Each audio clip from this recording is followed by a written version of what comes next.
জি, আমি আপনাদের সরাসরি মানে আলোচনায় চলে আসি। যে বিষয়টা নিয়ে এর মধ্যে বেশি আলোচনা হচ্ছে যে নির্বাচনকে কেন্দ্র করে আমরা দেখতে পাচ্ছি বিভিন্ন রাজনৈতিক দল নানা ধরনের কাজ করছেন, কথা বলছেন, যা আগে সাধারণত বলতেন না। আমরা এটাও দেখছি যে অনেক মানে রাজনৈতিক নেতা নির্বাচনে ভোট পাওয়ার জন্য, জয় পাওয়ার জন্য কেউ হয়তো স্বাভাবিকভাবে, আমি বলছি না যেটা খারাপ, কিন্তু অনেকে দেখছি টুপি পরছেন, টুপি পরে কথা বলছেন। টুপিটা খারাপ কিছু না, কিন্তু অন্য সময় পড়েন না, এখন ভোটের জন্য পড়ছেন। আবার কাউকে কাউকে দেখছি যে যাদের দলের নামের সঙ্গেই ইসলাম জড়িত, যেমন জামাতে ইসলাম, ওনারা হিন্দুদের বিভিন্ন সমাবেশে যাচ্ছেন, যে নানা রকম কথাবার্তা বলছেন যা নাকি অন্য সময় সাধারণত ওনারা বলেন না। আবার আওয়ামী লীগের ব্যাপারে সারা সময় পুরো বছর ধরে বিষোদ্গার করার পরও এখন তাদের মধ্যে এক ধরনের কম্পিটিশন আমরা দেখতে পাচ্ছি, যে তারা আওয়ামী লীগের কত প্রিয় এবং তার প্রতিদ্বন্দ্বী দলের চেয়ে আওয়ামী লীগের প্রতি তাদের এই ভালোবাসাটা কত মৌলিক, এটা প্রমাণ করার জন্য এক ধরনের প্রচেষ্টা।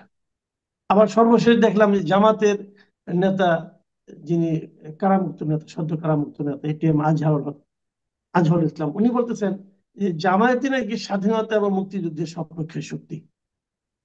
তো এই বিষয়গুলো আসলে মানে এর পেছনে কি মনস্তত্ত্ব কাজ করে বলে আপনার মনে হচ্ছে? ধন্যবাদ। বাংলাদেশের রাজনীতি বর্তমানে একটা মানে পলিটিক্যাল সার্কাসে পরিণত হয়ে গেছে, মানে বিনোদনের অন্যতম মাধ্যম হয়ে দাঁড়িয়েছে। তো আপনি যদি মানে খুব বোর্ড থাকেন তাহলে ফেসবুক বা সোশ্যাল মিডিয়া খুলে যখনই পলিটিক্যাল নিউজ দেখতে শুরু করবেন আজকাল, দেখলে আপনার ভীষণভাবে আপনি এন্টারটেইনড হবেন। এন্টারটেইনড হওয়ার কারণ কি? মানে জামাত যখন বলে যে জামাতই হচ্ছে স্বাধীনতার পক্ষের শক্তি, তখন আসলে মানুষ কি ফিল করবে, এই ফিলিংটা আইডেন্টিফাই করাটাও একটা মানুষের জন্য জটিল হয়ে দাঁড়িয়েছে। আমি কি হাসবো, নাকি কাঁদবো, নাকি আমি আম, কি ধরনের ইমোশন আমি ইউজ করব, সেটাই আমি আসলে বুঝতে পারি না। খুবই দুঃখজনক। তো এখন উম, রাজনীতিকে কেন্দ্র করে বা ইলেকশনকে কেন্দ্র করে বিশেষ করে তারা অনেক ধরনের নতুন নতুন স্ট্র্যাটেজি নিয়ে আসছে। এখন স্ট্র্যাটেজিগুলি কি? সবাই ভোট পেতে চায়, সবাই পাওয়ার লাভিং, সবারই পাওয়ার দরকার, ক্ষমতা দরকার, সবারই সংসদে যাওয়া দরকার। এখন ক্ষমতায় যেতে হলে একটা মানে জনগণ যারা আছে তাদের কাছ থেকে ভোট নিতে হবে। যেহেতু আমাদের ভোটের মাধ্যমে নির্বাচন হয়, ফরহাদ মাজার যেভাবে চায় সেভাবে তো আর নির্বাচন হচ্ছে না, উনি তো চাচ্ছেই না নির্বাচন। তো আসলে এখন যেটা হচ্ছে যে নির্বাচনকে কেন্দ্র করে কি কি ব্যবহার হচ্ছে দেখেন। ওয়েপেন, অস্ত্র যেটা ব্যবহার হচ্ছে সেটা হচ্ছে এক ধরনের সাইবার, মানে এক ধরনের সাইবার পলিটিক্যাল ওয়ার তৈরি হয়েছে দলগুলির জন্য, এবং আপনার ফিজিক্যাল স্পেসেও একই ধরনের ওয়ার তৈরি হয়েছে, যুদ্ধ এক ধরনের, যে কে কার থেকে ইনোভেটিভ আইডিয়া নিয়ে পাবলিককে ম্যানিপুলেট করতে পারে। এবং জিনিসটা তো হাস্যকর হয়ে দাঁড়িয়েছে, যে একদম স্পষ্টতই বোঝা যায়। যেমন যখন জামাত বলে তারা মানে ফুললি হচ্ছে আপনার এই একাত্তরকে ধারণ করে, সেটা যেমন হাস্যকর, অ্যাট দ্য সেম টাইম দেখবেন যে তারা যখন বলে বলে ফেলে যে আহ, মানে যে আপনি যদি ইয়েকে ভোট দেন, জামাতকে ভোট দেন, তাহলে আপনার জন্য পরকাল নিশ্চিত, মানে আল্লাহর কাছাকাছি চলে যাওয়া এবং আল্লাহকে খুশি করা, মানে জামাতকে ভোট দেওয়া মানে আল্লাহকে খুশি করা। তো দেখেন এটা যে কত বড় ধর্ম অবমাননা। তারা যে মানে প্রতিটি দলই সামহাও যে ধর্ম অবমাননা করছে পলিটিক্যালি, এটার পেছনে বা এটা নিয়ে কিন্তু কোনোদিন তৌহিদি জনতার অনুভূতিতে আঘাত লাগে বলে আমার মনে হচ্ছে না, কারণ তারা কিন্তু এটাকে অবমাননা হিসেবে দেখছে না। যেমন ধরেন আমরা জানি, আমরা প্রি হিস্টোরিক যে রিলিজিয়নগুলি, যখন ধর্মের গোড়াপত্তন ঘটে বা মানুষের সমাজের ধারণা তৈরি হয়, তখন কিন্তু ধর্মকে ব্যবহার করা হয়েছিল পপুলেশনকে কন্ট্রোল করার জন্য। যে ব্যক্তি যে কিনা লিডার ছিল, যার হাতে লিডারশিপ ছিল, সে সবসময় বলতো যে গড আমাকে চুজ করেছে তোমাদেরকে রুল করার জন্য। এরপর দেখবেন আপনি Egyptian mythology, Greek mythology, Roman mythology, পৃথিবীর সব মিথোলজিক্যাল হিস্ট্রি বা মিথোলজিক্যাল পলিটিক্যাল সিস্টেমগুলি কিন্তু প্যান্থিস্টিক, যেখানে কিন্তু যে ফেরাউন যাদেরকে বলা হয় যে ডেনেস্টি, তারা কিন্তু গড হিসেবে আবির্ভাব হয়েছিল, যে তারা হচ্ছে পৃথিবীর আর্থের গড আর উপরে একজন গড আছে। তো আমরা হচ্ছি মূলত গড। গড হলে কি হয় যে আপনাকে মানে আপনাকে অ্যাবসোলিউট বিশ্বাসটা তারা দিবে, আপনার উপরে অ্যাবসোলিউট ফেইথ রাখবে, এবং আপনি যাই বলেন সেটা তারা শুনবে। তো এখন তো ওই গডের আইডিয়াটা নাই, আইডিয়াটা শিফট হয়ে কোথায় এসছে? আইডিয়াটা এখন এমন হয়েছে যে আমাকে চুজ করা হয়েছে তোমাদের, মানে আপনাদের এখন আবার শাসন শব্দটা ব্যবহার করা হচ্ছে না। মোদি যেমন, মোদির পলিটিক্যাল ক্যাম্পেইন আপনার মনে আছে কিনা, মোদি কিন্তু সাধারণ মানুষকে বলেছে, যেহেতু ভারত একটা খুব ভীষণভাবে মানে সুপারস্টিশিয়াস একটা এখানে গড কেন্দ্রিক ফিলসফিটা এখনো হচ্ছে ধারণ করে, যার ফলে দেখবেন যে সে বলেছে যে আমি অবতার, আমাকে পাঠিয়েছে তোমাদেরকে আপনাদেরকে সেবা করার জন্য। এখন শব্দটা কিন্তু শিফট হয়ে সেবায় গিয়ে দাঁড়িয়েছে। তো এখন হচ্ছে বাংলাদেশেও ঠিক মোদির মতো একই রকমের পলিটিক্যাল ওয়েপন ব্যবহার হচ্ছে। সেটা কি এবং সেটা হচ্ছে কি, ধর্মকে ব্যবহার করা। ধর্মকে ব্যবহার করে কি হচ্ছে যে আপনি মানুষের মন জয় করার চেষ্টা করছেন। এবং আমি তো মন জয় বলবো না, এটা তো ক্ষমতায় যাওয়ার পলিটিক্যাল ম্যানিপুলেশন, এবং মানুষের মধ্যে এক ধরনের ম্যাস ডিলিউশন তৈরি করে দেওয়া, মানুষকে মানে লোভ দেখানো। যেমন ধরেন মানুষকে আহ মরণোত্তর লোভ, যেটা যে তুমি আমাকে ভোট দিলে আল্লাহ আপনার উপরে সহায় হুম, হবে। হুম, হুম। এতে হয় কি জানেন, যে আমাদের দেশের অধিকাংশ মানুষ তো হাইলি এডুকেটেড না, শিক্ষা পরিমাণ খুব কম, এবং ক্রিটিক্যাল থিঙ্কিং এর পরিমাণও খুব কম। আমাদের তো লজিক্যাল মাইন্ড বা সায়েন্টিফিক মাইন্ড তৈরি করতেই দেয়নি এদেশের শিক্ষা ব্যবস্থা বা এদেশের পলিটিক্যাল সিস্টেম। আমি বরাবরই বলে আসছি যে এদেশের পলিটিক্স মানুষকে কিভাবে বোকা বানিয়ে রাখছে। তো এটা বোকা বানানোর একটা ওয়েপন, এবং মানুষের ক্রিটিক্যাল সিস্টেমও মানে ক্রিটিক্যাল যে থিঙ্কিং ওইটাও ডেভেলপ হবে না। তো এইভাবে তারা মানে ফুললি ম্যানিপুলেশনের মধ্যে দিয়ে গিয়ে মানুষকে একেবারেই মানে এমন একটা ডিলিউশনাল স্টেটে নিয়ে যাচ্ছে যে মানে জামাতকে ভোট ভোট দেয়া তার ইমানি দায়িত্ব। এবং সেই একই কাজ বিএনপি করছে। আপনি যে টুপি পরার কথা বলেছেন, সেই টুপি পরে বলছে যে আমরা ক্ষমতায় আসলে তারা কাদিয়ানীদেরকে কি করবে, ক্ষমতায় আসলে তারা মানে তারা হচ্ছে কনস্টিটিউশনে সর্বশক্তিমান আল্লাহর নামে শুরু করছি সেটা আবার দিবে। তো এইভাবে মানুষের মন জয় করার জন্য ধর্মকে খুব ব্যাডলি ব্যবহার করা হচ্ছে। এবং আমি তো বলবো এটা ভীষণভাবে ধর্ম অবমাননা। এখানে এআই ব্যবহার করা হচ্ছে, আপনি জানেন এআই দিয়ে বিভিন্ন ভিডিও তৈরি করা হচ্ছে ডিফেম করার জন্য, মানুষকে মানুষের নামে মানে আহ, খুব নেগেটিভ প্রোপাগান্ডা ছড়ানোর জন্য। তো ভয়ঙ্করভাবে প্রোপাগান্ডা এখানে আম, মানে তৈরি হয়েছে, এবং প্রত্যেকটাই তারা সেলফ কন্ট্রাডিক্টরি। যেমন জামাত যখন স্বাধীনতাকে ব্যবহার করছে সেটাও যেমন সেলফ কন্ট্রাডিক্টরি, বিএনপি যখন ধর্মকে ব্যবহার করছে তখনও সেটা সেলফ কন্ট্রাডিক্টরি। কারণ আমরা গণতান্ত্রিক ব্যবস্থায় তো রিলিজিয়ান আর গণতন্ত্র এই দুটো একসাথে ওইভাবে যায় না, তারা গণতন্ত্রকেও এই একইভাবে ব্যবহার করছে। যাই হোক, এটা নিয়ে আমরা বহু কিন্তু আমরা কথা ওইটাও বলা যায়। দেখছি।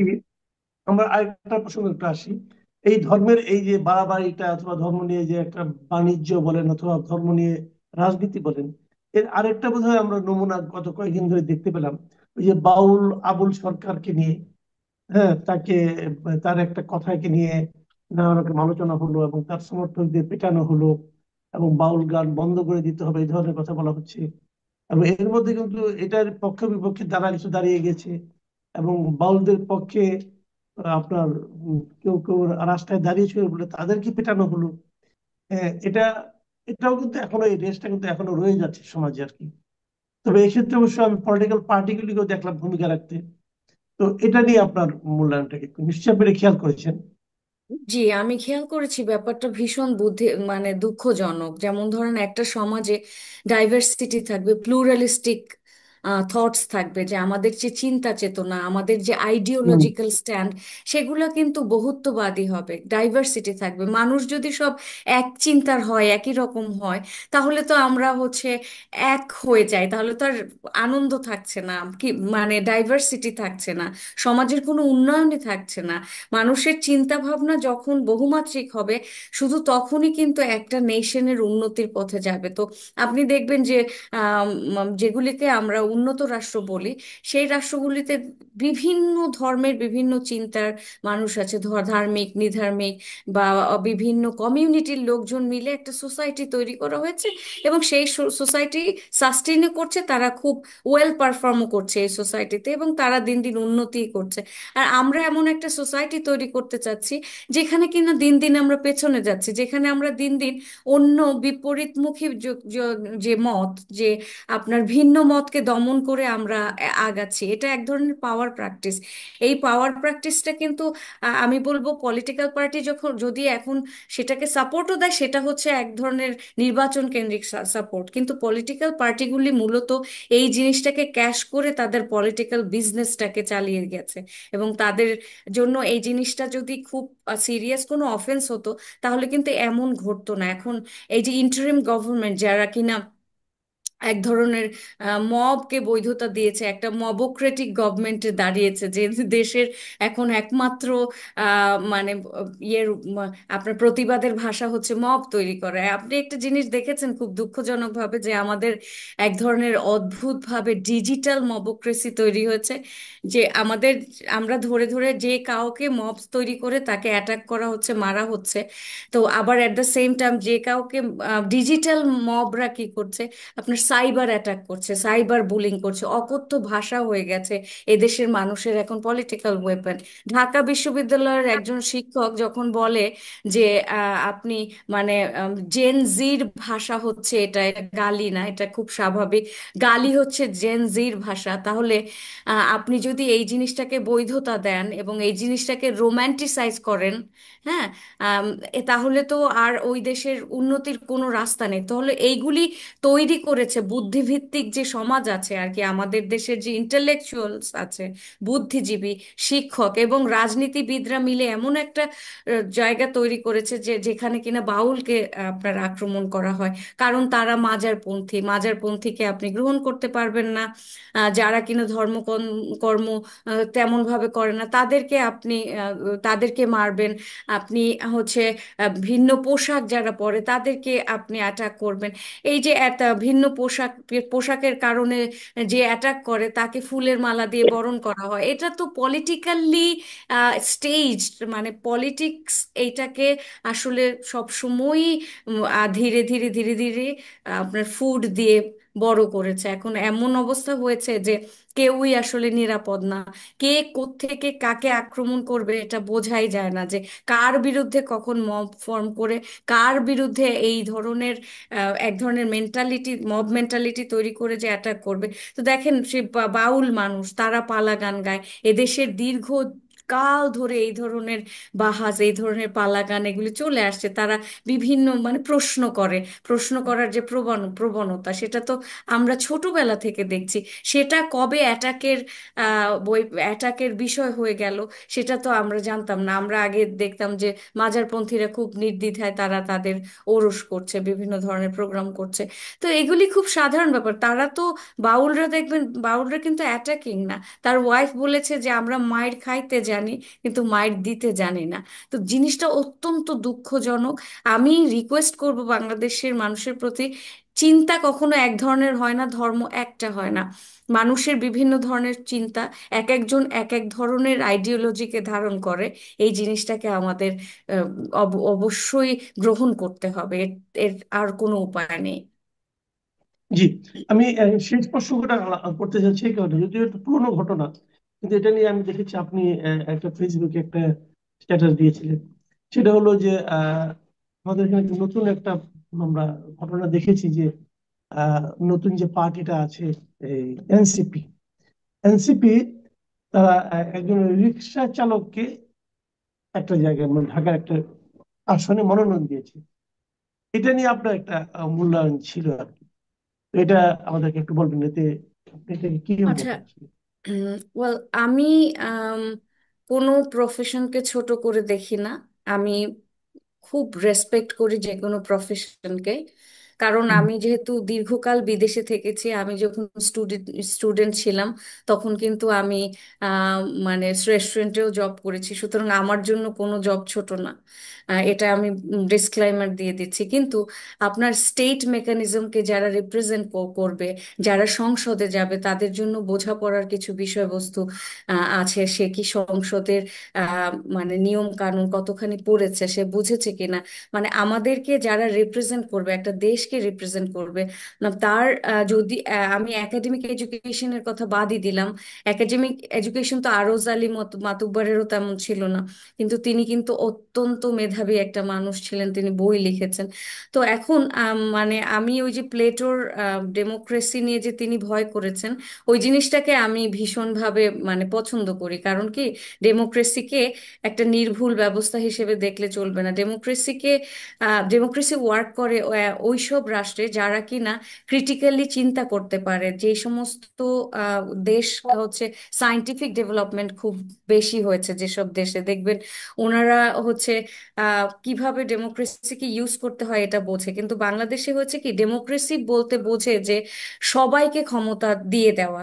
এখন আমি একজন রিক্সাওয়ালাকে মানে দিলাম, রিক্সাওয়ালাকে দিয়ে আমি বলছি যে ডেমোক্রেসিতে সবার রেপ্রেজেন্টেশন দরকার। এখন তাহলে তো ডক্টরদের মধ্যে থেকে একজন লাগে, নার্সের মধ্যে থেকে একজন লাগে, শিক্ষকদের মধ্য থেকে একজন লাগে, যারা কিনা মেথর আছে তাদের থেকে, তাদের যে দলিত শ্রেণীর একজন লাগে, হিজড়াদের একজন লাগে। তার মানে কি, আপনার যদি মানে প্রান্তিক জনগোষ্ঠীর রেপ্রেজেন্টেশন চান, সেটা কিন্তু এনসিপি যেমন বলছে ওইভাবে পলিটিক্যাল রেটরিক তৈরি করে হবে না। কারণ কি, এগুলি যে মানে মানুষকে ম্যানিপুলেট করার জন্য ব্যবহার হচ্ছে সেই, এবং তাকে দেখবেন স্যালুট দিতে বলে, মানে আপনি মনে হয় একটা টক শোতে বলেছিলেন যে সবাইকে কি স্যালুট দিতে বলবে, তাকে একটা টয়ের মতো ইউজ করছে, যে আপনি স্যালুট দেন তো আমরা বাচ্চাদের বলি না, বা আমরা ওই যে বানর খেলা দেখি না, সেখানে এই তুমি স্যালুট দাও তো, বা আমরা যে সার্কাস দেখি যে ছোট ছোট বামুন আছে তাদের দিয়ে স্যালুট দেওয়া, it's something, it's become a joke. মানে মানে politics is not joke. Bangladesh already is in huge crisis, আমরা একটা ক্রাইসিস মোমেন্টে যাচ্ছি। আমাদের পলিটিক্যাল ক্রাইসিস এত বেশি, এখানে যোগ নেওয়ার আর কোনো সুযোগ নাই। আমরা আরো এমন একটা সরকার তৈরি করতে চাই যে কিনা এমন হবে যে আমাদের দেশের জেনুইনলি উন্নয়ন হবে, মনে মানে মুখে মুখের উন্নয়ন না। মানে এই যে আমরা বলি না, উন্নয়নের জোয়ারে ভেসে যাচ্ছে দেশ, ডিজিটালাইজেশনের জোয়ারে ভেসে যাচ্ছে দেশ, ওই টাইপের হচ্ছে কথায় না, আমাদের কাজে কর্মে একটা সাইন্টিফিক, একটা খুব মানে উন্নত রাষ্ট্র তৈরি করা প্রয়োজন। সেই সাইন্টিফিক উন্নত রাষ্ট্র তৈরি করতে যে মানে প্লেটের যে ক্যাপ্টেন অফ দ্য শিপ, দেশটা যদি একটা শিপ হয়, সেই শিপের যে ক্যাপ্টেন হবে সে নিশ্চয়ই খুবই প্রজ্ঞাবান, তার উইজডম থাকতে হবে। সবাই কিন্তু লিডার হতে চায়, কিন্তু সবার উইজডম থাকে না। সংসদে যেতে হলে, একটা জনগোষ্ঠীকে প্রতিনিধিত্ব করতে হলে, সেই মানুষগুলির পলিটিক্যাল উইজডম থাকা অত্যন্ত জরুরি। একটা যে জাহাজ, সেই জাহাজে যে কিনা নাবিক, সেই নাবিক কিন্তু সবচেয়ে অভিজ্ঞ হয়। এবং আপনি দেখবেন যে একটা মানে একটা স্কুলের যে কিনা সবচেয়ে বেশি অভিজ্ঞ, সে কিন্তু প্রিন্সিপাল হয়। তো এইভাবেই হচ্ছে এই যে ক্ষমতা কাঠামো, এই যে হায়ারার্কি, এই হায়ারার্কিকে আমরা আসলে কোনোভাবেই নেগলেক্ট করতে পারি না। এটা নেগলেক্ট করার কোনো উপায় নাই, উইজডমকে আমরা নেগলেক্ট করতে পারি না। সুতরাং আমরা শুধুমাত্র এনে একজনকে বসিয়ে দিলাম মানুষের মন জয় করার জন্য। দেখেন, আমাদের এমন একটা পার্টি যেখানে কিনা রিক্সাওয়ালারও সুযোগ আছে, কিন্তু রিক্সাওয়ালা যে সুযোগ দিয়েছেন, সে কি মানে স্টেটের, মানে রাষ্ট্র যে স্টেটের যে হালটা ধরতে পারবে? সে কি নাবিক হতে পারবে, ট্রু ক্যাপ্টেন হতে পারবে, যে কিনা সবাইকে দিক নির্দেশনা দিবে? দিক নির্দেশনা দেওয়ার মতো পলিটিক্যাল নলেজ তার আছে কিনা, এই ব্যাপারে আমি ভীষণ সন্দিহান। এবং আমি দেশ নিয়ে মানে পুতুল খেলা বা এই ধরনের খেলাধুলা এখন আর মেনে নিতে পারছি না। এটা খুব দুঃখজনক আসলে, with due respect to the person. জি, অনেক ধন্যবাদ, অনেক ধন্যবাদ নাহিদ আক্তার। আপনি বিভিন্ন বিষয়ে বেশ মানে আপনার মতো করে বললেন। প্রিয় দর্শক, আপনারা শুনলেন নাহিদ আক্তারের বিশ্লেষণ। আপনাদের কেমন লাগলো? আমার তো ভালো লেগেছে, আপনাদের আশা করি ভালো লাগছে। ধন্যবাদ। জনাব জনাব কলিমুল্লাহ, আপনি শুনলেন, আমি একটা কথা ইঙ্গিত দিয়েছি কিন্তু, যে এই কথাটা আমি বললাম এই কারণে, আপনি খেয়াল করেছেন যে দুদিন আগে সেনা নিবাস থেকে, সেনা সদর থেকে ওখানে একটা তারা প্রেস ব্রিফিং করেছে সাংবাদিকদের জন্য, এবং সেখানে তারা জানিয়েছে কিছু তথ্য, যে ঢাকার একটা কনভেনশন হল ভাড়া করে প্রায় 400-র মতো নিষিদ্ধ ঘোষিত ছাত্রলীগ অথবা আওয়ামী লীগ এ সমস্ত এদের একটা মিটিং হয়েছে, এবং সেখানে কিছু প্রশিক্ষণও দিয়েছে একজন সেনা কর্মকর্তা। এবং এটাকে নিয়ে বিভিন্ন পত্রপত্রিকা আমি একটা জিনিস খেয়াল করলাম, তারা যে জিনিসটা বলেছে যে একটা বৈঠক হয়েছে, ষড়যন্ত্রমূলক বৈঠক, এবং প্রায় সকলেই, সবগুলি পত্রিকাতেই সেই বৈঠক কথাটাকে ইনভার্টেড কমার মধ্যে রেখেছে। তো এটা থেকে সেরকম, যে আমরা আগে যেরকম দেখতাম বন্দুক যুদ্ধ, সেটাকে ইনভার্টেড কমার মধ্যে রাখা হতো। তার মানে যারা মিডিয়াগুলো তারা নিজেরাই এটাকে বিশ্বাস করতো কিনা সন্দেহ। তো আসলে এটার কি বাস্তবতা আছে? এই সময়ে এই ধরনের কিছু কি ঘটেছে? আর এই জিনিসটা সেনা সদর এই প্রথমবার মতো নতুন সরকার আসার পর এই ধরনের ব্রিফিং বা করলো কেন? ধন্যবাদ। দেখুন, আমি খুব আশ্চর্য হয়েছি যখন দেখলাম যে একজন serving commission officer, rank of major, তিনি আহ, এর মধ্যে ছিলেন বা যুক্ত হয়েছেন বলে বলা হচ্ছে। এবং তিনি একটা সেনা পরিবার থেকে আগত মানুষ। তার, আমার জানা মতে, শ্বশুর মহোদয় তিনি একজন 2 স্টার জেনারেল ছিলেন, অবসরপ্রাপ্ত। এবং মেজর সাদেক তিনি একজন ইনফ্যান্ট্রি অফিসার। নর্মালি আমরা যে কোনো ধরনের রাজনৈতিক কর্মকাণ্ডে আজকাল প্রচুর অবসরপ্রাপ্ত সেনা কর্মকর্তাদের দেখি। তার মধ্যে এমনও পাওয়া যেতে পারে কেউ অব্যাহতিপ্রাপ্ত, কেউ অবসরপ্রাপ্ত, কেউ বরখাস্ত। কারণ সেনা কালচার অনুসারে যেই প্রক্রিয়ায় আপনি বেরিয়ে যাচ্ছেন সেটা কিন্তু ব্র্যাকেটে লিখতে হয়। অবসরপ্রাপ্ত হলে অবসরপ্রাপ্ত, অব্যাহতিপ্রাপ্ত হলে অব্যাহতিপ্রাপ্ত, বরখাস্ত হলে বরখাস্ত, ব্র্যাকেটে লিখতে হয়। তো এখানে ফর দ্য ফার্স্ট টাইম আমরা দেখলাম যে একজন সার্ভিং অফিসার, আমার জানা মতে তিনি রামুতে, যে আমাদের নতুন যে ক্যান্টনমেন্টটি হয়েছে কক্সবাজার রিজিয়নে, সেখানে কর্মরত ছিলেন। এবং সেখানে 90 দিনের বেশি সময় ধরে তিনি অনুপস্থিত। তো এই স্ট্যাটাসের মানুষকে নর্মালি সেনা কালচারে ডেজার্টার হিসেবে ধরে নেওয়া হয়। তো এই যে প্রশিক্ষণ দিচ্ছেন, সেই কারণে তাকে যে অ্যাটাচ করা হয়েছে, এটা বাদে প্রাথমিকভাবে তিনি যেহেতু কাইন্ড অফ ডেজার্ট একটা আবহের মধ্যে ছিলেন, সেই কারণেই তাকে প্রথমত আপনার একটা প্রক্রিয়ায় ফেলবার কথা। যতটুকু জানা গেছে, লগ এরিয়াতে তিনি অ্যাটাচমেন্টে আছেন এবং এটি এরিয়া কমান্ডারের দপ্তরে অবস্থিত। এখন আপনার ডেজার্টার, যেমন শহীদ জিয়ার যে হত্যাকাণ্ড হয়েছিল, সেখানে যদ্দূর মনে পড়ে একজন সেনা অফিসার মুজাফফর তিনি অ্যাবসকন্ডিং। এরকম গোটা দুয়েক ব্যক্তির কথা আমরা শুনেছি বঙ্গবন্ধু হত্যাকাণ্ডের পরে তারা অ্যাবসকন্ডিং। তো এই যে ডেজার্টার বা অ্যাবসকন্ডিং স্ট্যাটাসের মানুষজন, তাদের সেনা কালচারে যেটা হয়, আপনার কোর্ট অফ ইনকোয়ারি হয় এবং কোর্ট মার্শাল হয়। তাতে 7 বছর থেকে 12 বছর পর্যন্ত কারাদণ্ড হতে পারে এবং তাকে হয়তো বের করে দেওয়া হয় সেনা আহ, এই বাহিনী থেকে বা নৌবাহিনী থেকে বা বিমান বাহিনী থেকে, তিনি সংশ্লিষ্ট যে বাহিনীর অফিসারই হন না কেন। এখন একজন, মানে অনেক সময় হয় কি, দুটি বিষয়। একটা হচ্ছে অনেক সময় একটা ন্যারেটিভ তৈরি করা হয় দৃষ্টি ভিন্ন খাতে প্রভাবিত করবার জন্য। আহ এই ধরনের ন্যারেটিভ আমরা পাকিস্তান আমলে দেখেছি। এমনকি এই মুক্তিযুদ্ধ চলাকালীন সময়ে আপনার মেজর জলিল, তার একটা ছবি পাকিস্তান অবজারভারের ব্যাক পেজে চেপে দেওয়া হয়েছিল, এবং লম্বা লম্বা চুল, চেহারা, মানে সেনা যে সংস্কৃতি, অর্থাৎ আপনি চুল ছোট রাখবেন, তার বদলে হিপ্পি টাইপের চুল ছিল সেই ছবিতে, এবং একটা টন্ট করে লেখা হয়েছিল major of Mukti Bahini hippie hmm style, মানে এরকম টন্ট করা হয়েছিল হুম জলিলের ছবি ছেপে দিয়ে। তো এই ধরনের ন্যারেটিভ অনেক সময় তৈরি করার চেষ্টা হয়। আর হুম আপনি খেয়াল করে দেখবেন, এটা বেসামরিক হোক সামরিক হোক, আপনার প্রেস নোটের যে ভাষা, সেটি কিন্তু একই টাইপের। কিছু বিচ্ছিন্ন ঘটনা, দুষ্কৃতকারী, নানান রকমের ডেসক্রিপশন প্রদান করা হয়। তো ফলে সেটা এর মধ্যে এক ধরনের আড়ষ্টতা থাকে, এবং সেটি ওই আড়ষ্টতার কারণে নানা রকম সন্দেহের জন্ম দেয়। এখন ধরুন, আহ এই জুলাই ঘোষণা বা সনদ নিয়ে নানামুখী তৎপরতা চলছে।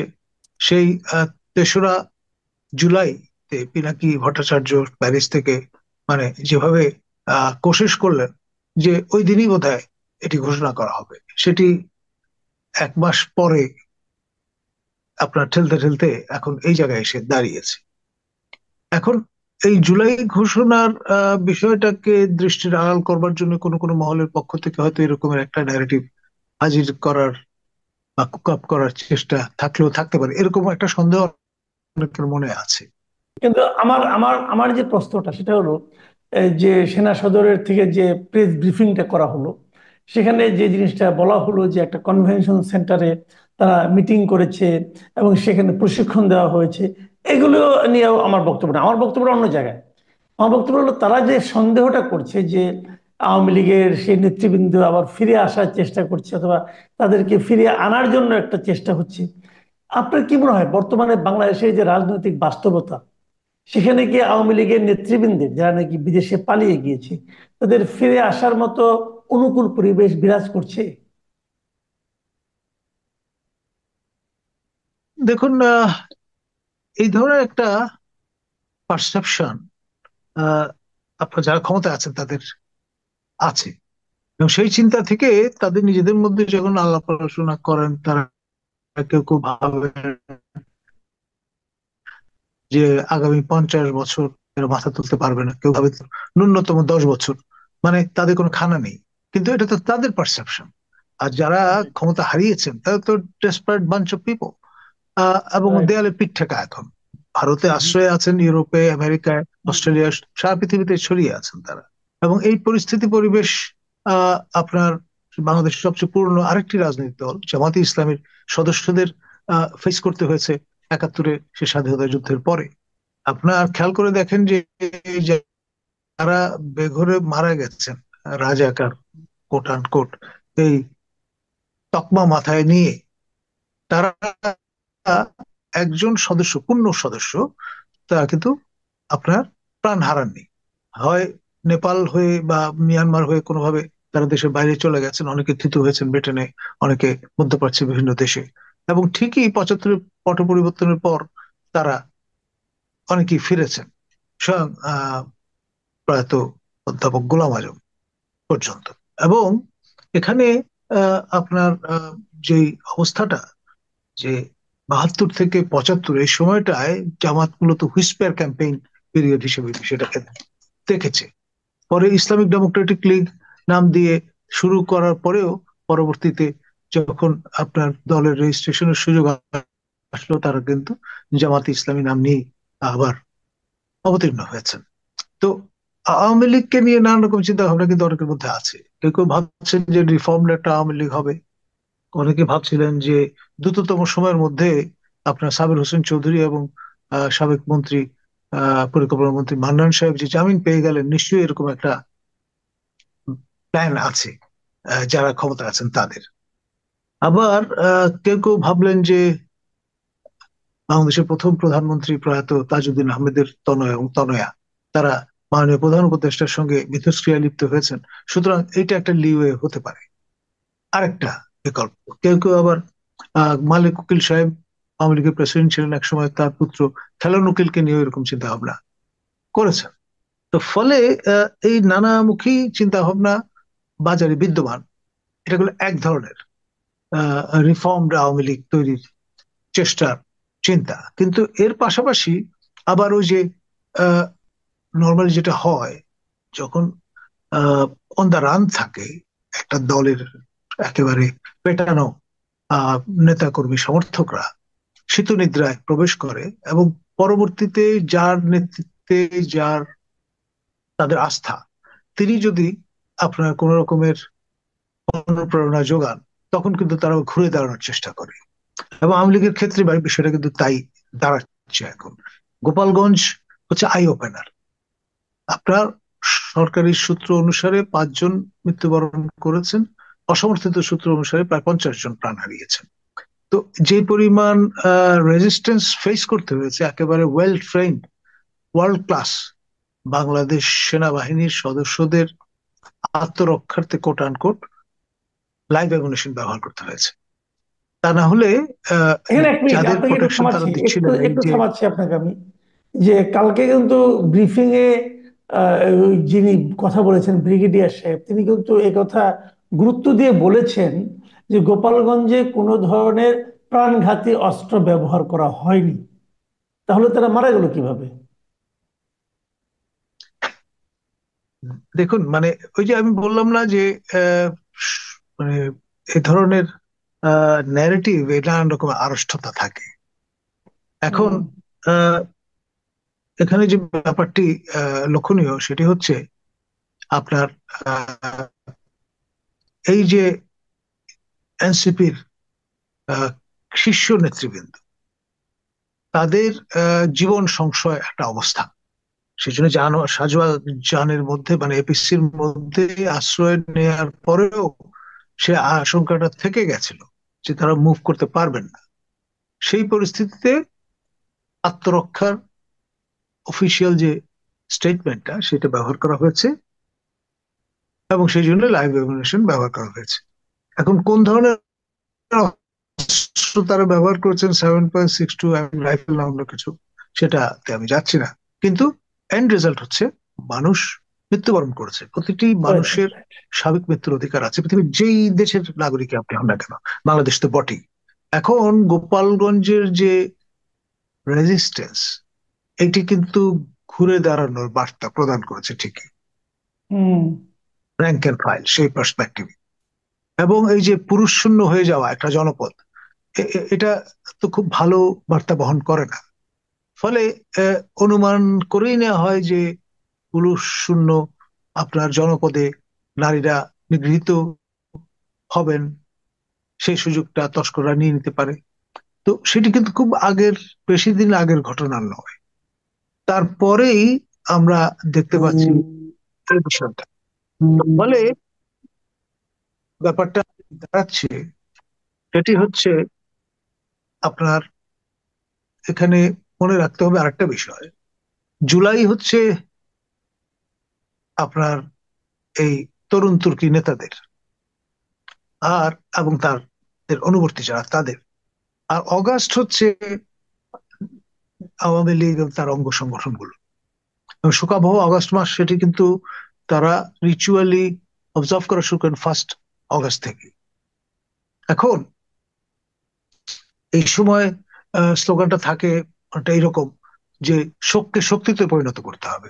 তাদের মধ্যে 2 জনের নাম আমি বলবো, বঙ্গবীর কাদের সিদ্দিকী এবং প্রয়াত মোস্তফা মহসিন মন্টু। তারা কিন্তু এই 75 পরবর্তী যে রেজিম, তাকে চ্যালেঞ্জ করে প্রতিরোধ যুদ্ধ গড়ে তোলবার একটা প্রক্রিয়া শুরু করেছিল আমাদের উত্তরের ময়মনসিংহের গারো পাহাড়ের লোকজনকে নিয়ে, এত্তিক গারো হাজং, তাদেরকে মোবিলাইজ করে ফেলে সশস্ত্র সংগ্রাম শুরু করে দিয়েছিল। এখন আপনার সেখানে স্টেটসম্যানশিপ থাকলে বিষয়টা একরকম ভাবে ক্রিয়া করে, সেটা আমরা প্রত্যক্ষ করলাম। প্রয়াত জিয়াউর রহমান, তিনি ইনিশিয়েটিভ নিয়ে প্রতিবেশী রাষ্ট্র ভারতের অর্থনীতির সঙ্গে কথা বলে, যারা বেলিজারেন্ট তাদের সঙ্গে কথা বলে তাদেরকে কিন্তু সসম্মানে উইথ ডিগনিটি এন্ড রেসপেক্ট তাদের কিন্তু দেশে ফিরিয়ে নিয়ে এসেছিলেন।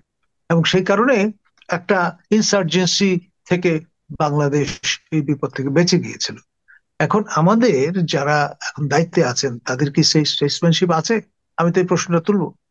যদি তারা আপনার প্রেসিডেন্ট জিয়াউর রহমানের ওই স্টেটসম্যানশিপের স্পিরিটটা ধারণ না করেন, তাহলে কি দাঁড়াবে? একটা প্রটেক্টেড আপনার গেরিলা ওয়ারফেয়ারের দিকে কিন্তু ওই ঝুঁকিতে পড়ে যাবে বাংলাদেশ।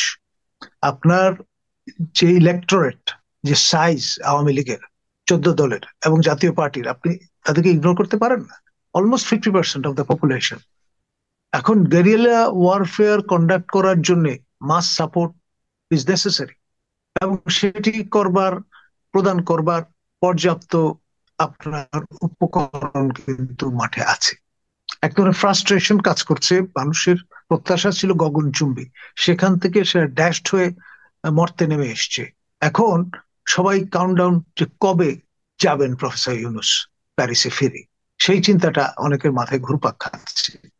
আর দ্রব্যমূল্যের ঊর্ধ্বগতি, তারপরে আপনার একই স্টাইলে আপনার খেয়াল করে দেখেন, সমুদ্র বিজয় নামে নানান রকমের উপাখ্যান আমরা দেখেছি।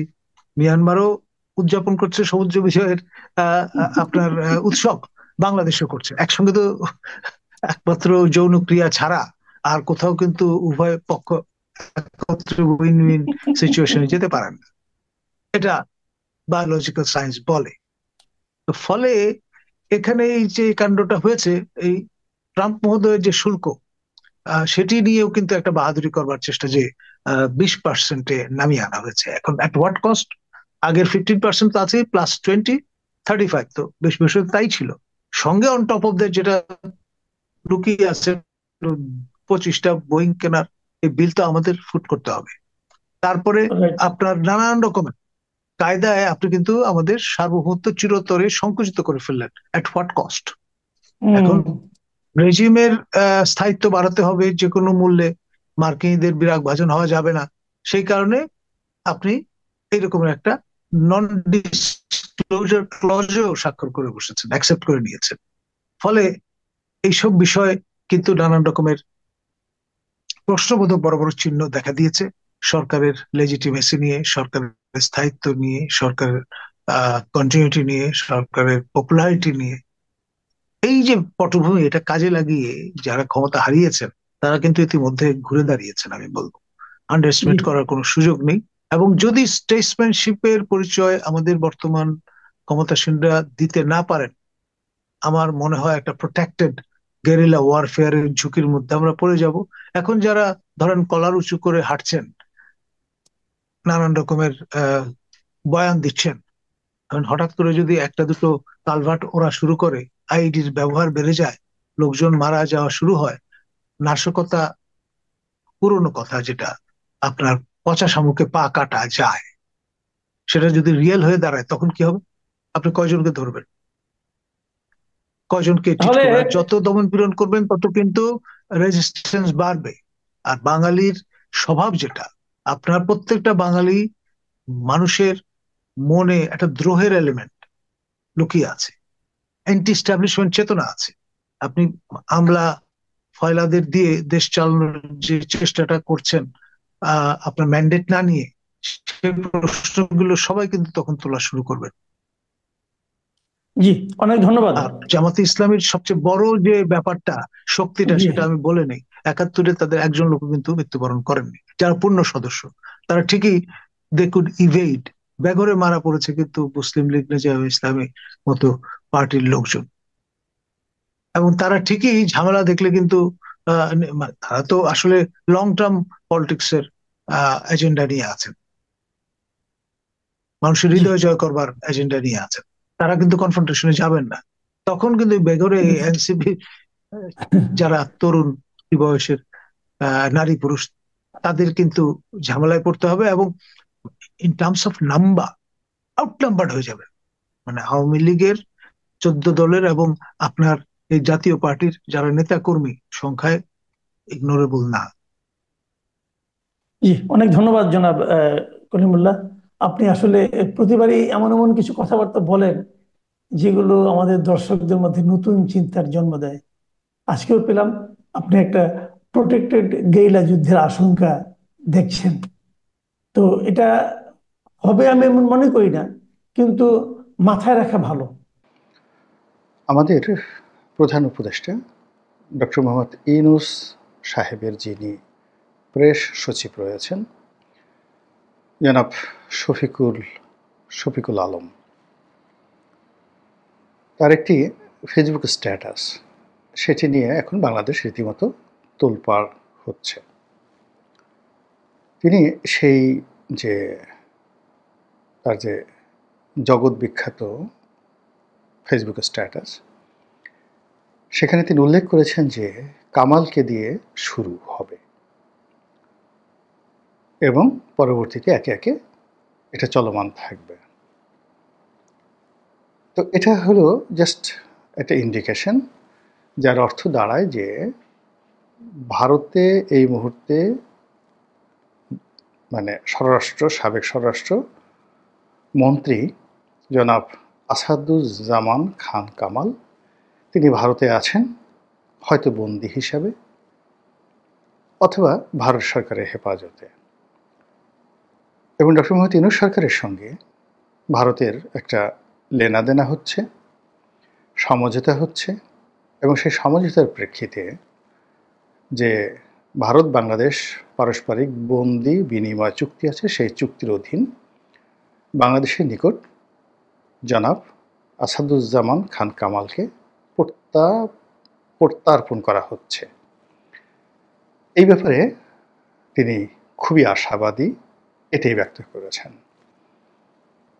তো জনাব শফিকের এই যে ব্যক্তিগত ফেসবুক স্ট্যাটাস, এটি এখন দেশের সমস্ত পত্রপত্রিকার লিড নিউজ, এবং আমরা যারা খবরের দুর্ভিক্ষের মধ্যে আছি, আমরা যারা ইউটিউবে কন্টেন্ট তৈরি করে পেটের ভাত জোগাই বা মনের চাহিদা মেটাই অথবা ভিউ ব্যবসা করি, তারা মূলত জনাব শফিকুল আলম তার যে কোনো বক্তব্যকে, যে কোনো কথাকে আমরা মাথায় করে নাচি এবং এটিকে আমরা বেদ বাক্য হিসেবে মনে করি যে তিনি যেটা বলেছেন এটি উত্তম, এটাই সঠিক, এটাই সত্য এবং এটাই হবে। তাকে নিয়ে আওয়ামী লীগের যারা লোকজন বিদেশে আছেন, তারা নানা রকম নেতিবাচক কথা বলেন, তারপরে নানা রকম তার উপাধি আছে এবং তাকে দু চোখে দেখতে পারে না। কিন্তু আমার কেন জানি এই ভদ্রলোককে ভীষণ রকম ভালো লাগে। এর কারণ হলো তিনি আসলেই ভদ্রলোক। এই গত 14 মাস আগে আপনি যদি তার হিস্ট্রি নেন, দেখবেন যে ব্যক্তিগত আচরণ, শিক্ষা দীক্ষা থেকে শুরু করে সব জায়গাতেই তার একটা ভদ্রতার ছোঁয়া আছে। তার চেহারার মধ্যে একটি মধ্যবিত্ত পরিবারের ছাপ আছে এবং তার ছেলে মেয়েদের যে ছবি আমরা দেখেছি, সেখানেও নম্রতা, ভদ্রতা, বিনয় এটি প্রকাশিত হয়ে পড়েছে। কিন্তু ক্ষমতা লাভ করার সঙ্গে সঙ্গে তার ভিতরে একটা মারাত্মক বিবর্তন আমরা দেখতে পেয়েছি। সেটি হলো তিনি সর্ব বিষয়ে বিশারদ হয়ে পড়েছেন এবং সর্বক্ষমতার অধিকারী হয়ে পড়েছেন। তিনি ফিজিক্স নিয়ে যেভাবে অনবদ্যভাবে কথা বলেন, কেমিস্ট্রিও তার নজরে বাদ যায় না।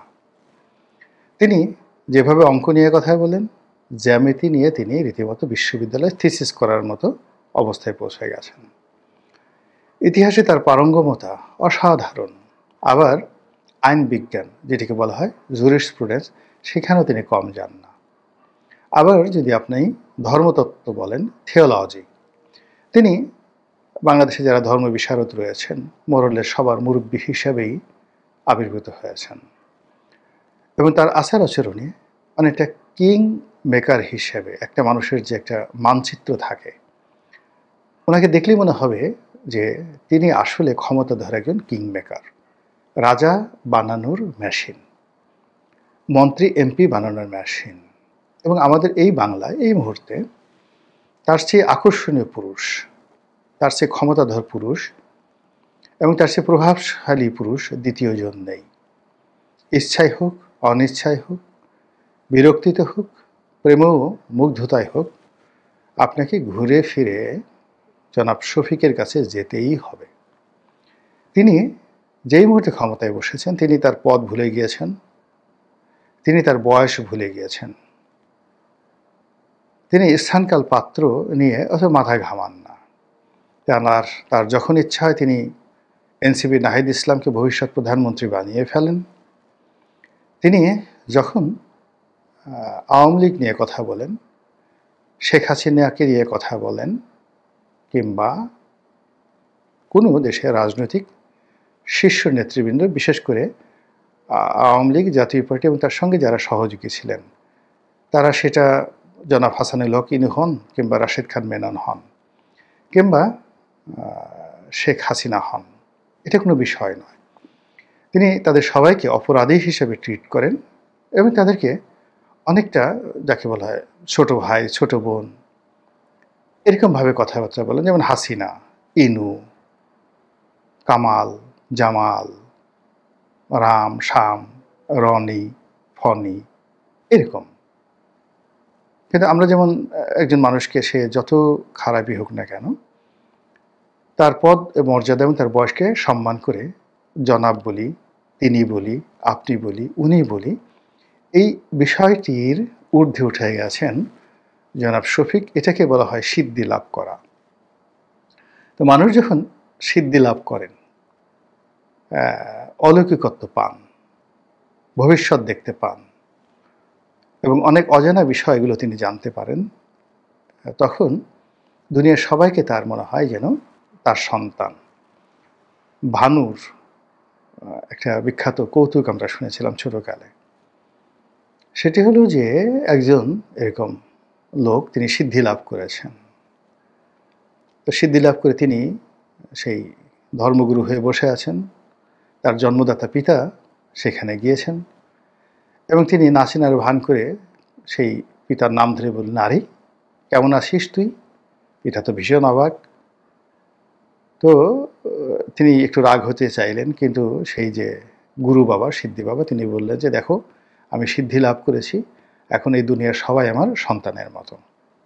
কথাটা বললাম এই কারণে যে তিনি তার যে ফেসবুক স্ট্যাটাস, সেখানে এমনভাবে কথা বলেছেন যে কামালকে দিয়ে শুরু হবে। সাবেক স্বরাষ্ট্রমন্ত্রী, দ্বন্দ্বিত আসাদুজ্জামান খান কামাল বা ইত্যাদি আরও অনেক কিছু বলা যেতে পারে। তিনি কেবলই কামালকে দিয়ে শুরু করেছেন। কামাল মিন্স একজন তার ছোট ভাই, তার অধীনস্থ, তার দয়া বা অনুগ্রহ ভাজন। তো এইরকম মানে তার আচরণে, কথাবার্তা এরকম একটা সিদ্ধি ভাব চলে এসেছে। তো এটা নিয়ে ভারতের পত্রপত্রিকাগুলো লিখছে, ইউটিউবে কন্টেন্ট তৈরি হচ্ছে, আওয়ামী লীগের লোকজন রীতিমতো রেগে মেগে অস্থির হয়ে যাচ্ছে এবং অনেকে কিন্তু আবার ভয়ও পাচ্ছে। ভয় পাচ্ছে কারণে যে রাষ্ট্রের আসলে সাধারণত কোনো চরিত্র থাকে না। রাষ্ট্রের চরিত্র নির্ধারিত হয় রাষ্ট্র যারা পরিচালনা করেন তাদের কর্মকাণ্ডের উপর। তো সেই ক্ষেত্রে একটি রাষ্ট্র অন্য একটি রাষ্ট্রের জন্য ভয়ে হোক, লোভে হোক, লালসায় হোক, প্রয়োজনে হোক, অনেক কিছু করতে পারে। আপনারা অতীতে দেখেছেন, যুদ্ধ যখন হতো, যিনি বিজয়ী হতেন তিনি হেরেমে ঢুকে সঙ্গে সঙ্গে আগের বর্ষের স্ত্রী অথবা কন্যা তাদেরকে ক্যাপচার করে বিয়ে শাদী হোক, ধর্ষণ হোক, একসাথে যাপিত জীবন হোক, তিনি তার সেই দৈহিক কামনা বাসনা মুহূর্তের মধ্যে চরিতার্থ করতে পারতেন। এটাকে অনেকে গনিমতের মাল বলেন, কিন্তু ইসলামের আবির্ভাব হওয়ার অনেক আগে কিংবা যে কোনো মানে রাজনীতিতে এটা একটা চিরাচরিত কমন ফেনোমেনা। তো এটা নির্ভর করে সেই যিনি বিজয়ী হলেন তার ইচ্ছার উপরে। আর পরাজিতের সমস্ত ধনসম্পদ, ময়ূর সিংহাসন, কোহিনূর পাথর সব কিছু বিজয়ীর হয়ে যায়। আমরা এটা ইতিহাস জানি। 2 নম্বর হলো যে ক্ষমতা টিকিয়ে রাখার জন্য, সম্পর্ক স্থাপনের জন্য বা সম্পর্ক যাতে তৈরি হয় এজন্য অনেক কিছু বিনিময় হতো। দেখা যেত নিজের কন্যাকে রাজপ্রাসাদে পাঠিয়ে দেওয়া হতো, হেরেমে পাঠিয়ে দেওয়া হতো বাদশার মনোরঞ্জনের জন্য। অথবা একেবারে যে শত্রু, যুদ্ধক্ষেত্রের শত্রু, সেই শত্রুর সঙ্গে মিত্রতা স্থাপনের জন্য নিজের কন্যাকে শত্রুর যে বাদশা তার সঙ্গে বিয়ে দেওয়া হতো। অথবা সেই বাদশার সন্তানের সঙ্গে বিয়ে দেওয়া হতো। এই ইচ্ছে ম্যারেজ ডিপ্লোম্যাসি। বললাম এই কারণে যে রাষ্ট্র তার প্রয়োজনে যে কোনো সময় তার চরিত্র পাল্টাতে পারে। তো ভারতের সঙ্গে বাংলাদেশের যে সম্পর্ক এই মুহূর্তে রয়েছে, ভারত যদি মনে করে যে এখন আসলে বাংলাদেশের সঙ্গে তার সম্পর্কটি করতে হবে এবং ইউনূস সাহেবের সঙ্গেই করতে হবে এবং জনাব শফিক সাহেবের সঙ্গেই করতে হবে, তাহলে কামাল জামাল যেভাবে জনাব শফিক বলছেন, একইভাবে যে কোনো লোককে বাংলাদেশে ফেরত পাঠাতে পারে, এটা কোনো বিষয় নয়। এই বাংলাদেশ থেকে তো আমরাও অনেক বন্দীকে, যাদেরকে বাংলাদেশ একটা সময় প্রশ্রয় দিয়েছিল, সেই উলফাদেরকে প্রশ্রয় দিয়েছিল, পরের বড়ুয়াকে প্রশ্রয় দিয়েছিল, আবার তাকে আমরা ভারতের কথা মতো বন্দী করে রেখেছি, আবার তাকে ভারতের অনুরোধে আমরা তাদের নিকট প্রত্যর্পণ করেছি। তো আমরা যদি এই কাজ করতে পারি, ভারত কেন পারবে না? কেন পারবে না বলেন? এবং এটা হতে পারে, রাজনীতিতে শেষ বলে কথা নেই। সাম্প্রতিক সময়ে ভারতের যে নিরাপত্তা উপদেষ্টার সঙ্গে জনাব খলিলুর রহমান, বাংলাদেশের নিরাপত্তা উপদেষ্টার বৈঠক, উভয় পক্ষ মুখে কুলু পেটেছে। আমরা নানা রকম প্রেডিকশন করছি, নানা রকম কথাবার্তা বলছি নিজেদের মতো করে। সরকারের প্রচার যন্ত্র, মানে ডক্টর মোহাম্মদ ইউনূস সাহেবের প্রচার যন্ত্র দুর্বল হওয়ার কারণে এই বৈঠক নিয়ে তারা কোনো বক্তব্য দিচ্ছেন না। কিন্তু আওয়ামী লীগের যারা লোকজন, তারা বলার চেষ্টা করছেন জনাব খলিলকে ডেকে নেওয়া হয়েছিল ধমক দেওয়ার জন্য, এটা বলার জন্য, ওটা বলার জন্য, কিন্তু সরকারের পক্ষ থেকে কিছু বলা হয়নি। কিন্তু ওখানে যদি নাটকীয় কিছু ঘটে থাকে, তাহলে আমি অবিশ্বাস করতে পারবো না, এটা হয়। আবার সেই বৈঠকের সঙ্গে আমেরিকার সম্পৃক্তি, অর্থাৎ সেখানে মার্কিন রাষ্ট্রদূত উপস্থিত ছিলেন এবং তার পরবর্তীতে আবার কাতারে একটা দীর্ঘমেয়াদী বৈঠক হয়েছে জনাব খলিলুর রহমান সাহেবের সঙ্গে, ভারতীয় কর্তৃপক্ষের সঙ্গে। এবং আপনি জানেন যে কাতার এমন একটা দেশ যেখানে বহু কিছুর কূটনৈতিক সমাধান হয়েছে। সেখানে খলিল সাহেবের যে বৈঠক, সেই বৈঠকের পরপরই যখন জনাব শফিক এই স্ট্যাটাস দিলেন, ইট মিনস এটি কোনো ছেলে খেলার বিষয় হতে পারে না। আর ডক্টর মোহাম্মদ ইউনূসের এখন যে কে পারসন, তার প্রধান ব্যক্তি, এবং তার সব বিষয়ই যিনি খোঁজ খবর রাখেন, বলেন, এবং তার স্পষ্টতই সরকারে একটা বিরাট কর্তৃত্ব রয়েছে। কাজী তার যে এই বক্তব্য জনাব আসাদুজ্জামান খান কামালকে নিয়ে, এটি একেবারে উড়িয়ে দেওয়া যায় না। আর এটি যে আওয়ামী লীগের লোকজনের মধ্যে যথেষ্ট উত্তেজনা তৈরি করেছে, যথেষ্ট ভয় তৈরি করেছে, এতে তাদের যে প্রতিক্রিয়া, এটা দেখলেই বোঝা যায়।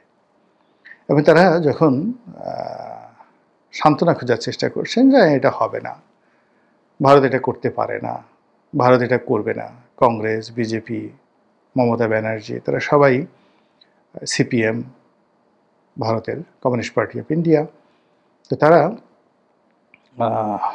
সবাই শেখ হাসিনাকে রাখার ব্যাপারে ঐক্যমত্য পোষণ করেছেন, আওয়ামী লীগকে আশ্রয় দেওয়ার ব্যাপারে ঐক্যমত্য পোষণ করেছেন। এই ধরনের কথা প্রচার করে তারা এক ধরনের সান্ত্বনা খোঁজার চেষ্টা করছেন। কিন্তু রাজনীতিতে তো আমি বললাম যেখানে শেষ বলে কোনো কথা নেই। যদি তাই হয়, তাহলে সঙ্গত কারণেই দেখবেন যে বাংলাদেশে আওয়ামী লীগ, কিংবা কলকাতাতে, ত্রিপুরাতে, দিল্লিতে, যেখানে আওয়ামী লীগের আছেন এখন রাজার হালে, তাদের সকলের মধ্যে রীতিমতো কান্নার রোল পড়ে যাবে। আর সবচেয়ে বেশি বিপদগ্রস্ত হয়ে পড়বেন জনাব ওবায়দুল কাদের।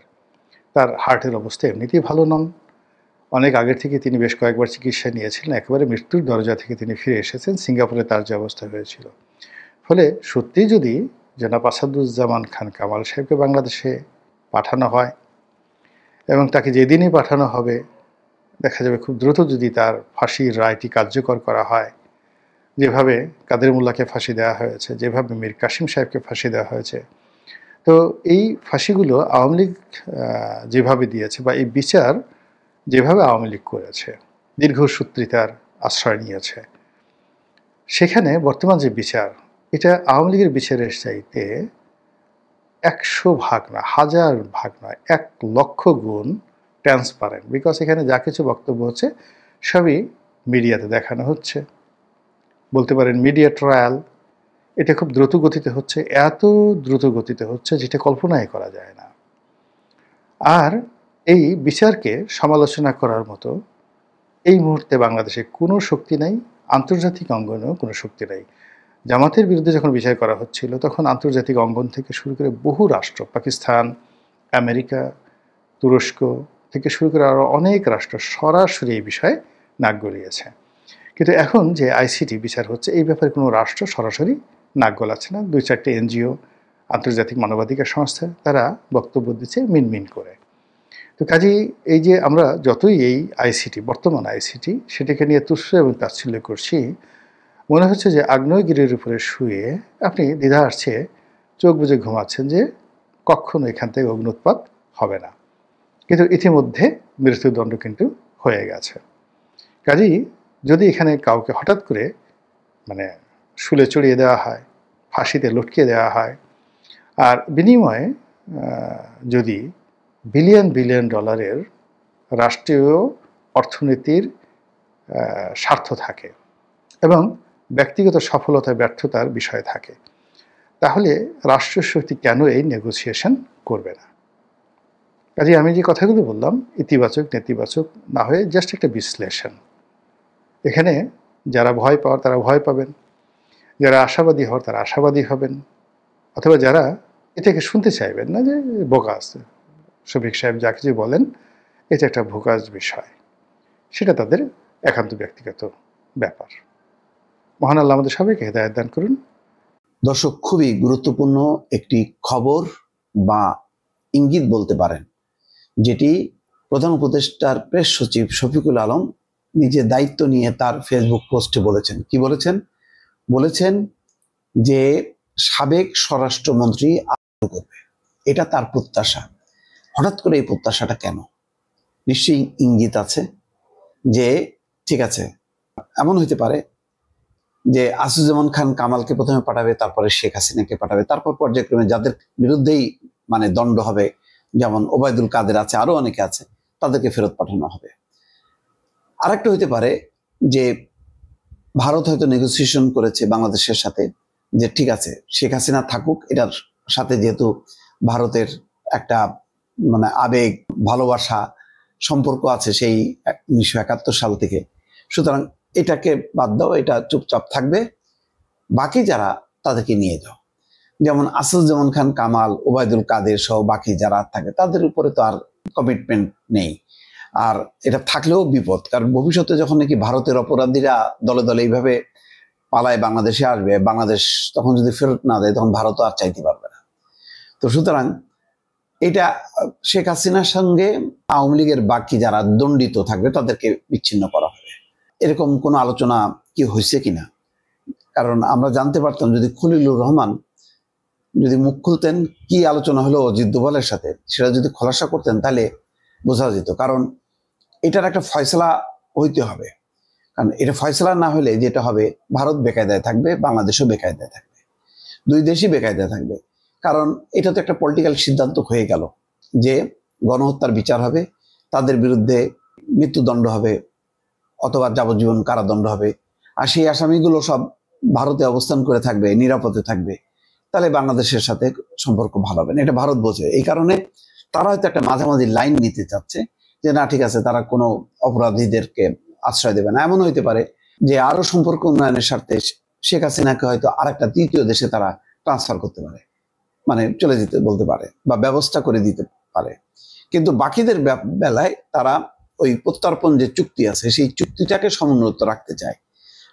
এটা ভারতও আবার তার নিজের স্বার্থে, কারণ ভারতের বিচ্ছিন্নতাবাদী অনেক অপরাধী বাংলাদেশে অনুচ্ছেদ টিয়ার মতন তারা যদি বাংলাদেশে আশ্রয় নিতে থাকে তাহলে তারাও কিন্তু বেকায়দায় পড়বে। ফলে এটা দুই পক্ষের স্বার্থের কারণে এটা করবে।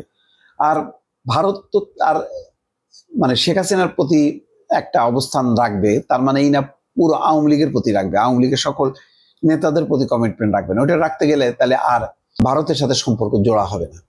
তো জোড়া দিতে গেলে তার একটা কঠিন সিদ্ধান্ত নিতে হবে যে অ্যাজ এ হোল যদি আওয়ামী লীগ শেখ হাসিনা সহ নিয়ে যদি তারা করতে চায় তাহলে এটা একটা বিরূপ ধারণার জন্ম নেবে এবং সম্পর্ক কখনো স্বাভাবিক হবে না। হয়তো সেই সব কারণে এটা একটা নেগোসিয়েশন হয়তো হয়েছে পদ্মার অন্তরালে, যেটা আমরা এখনো জানি না। এটা জানতে পারলে ভালো হতো।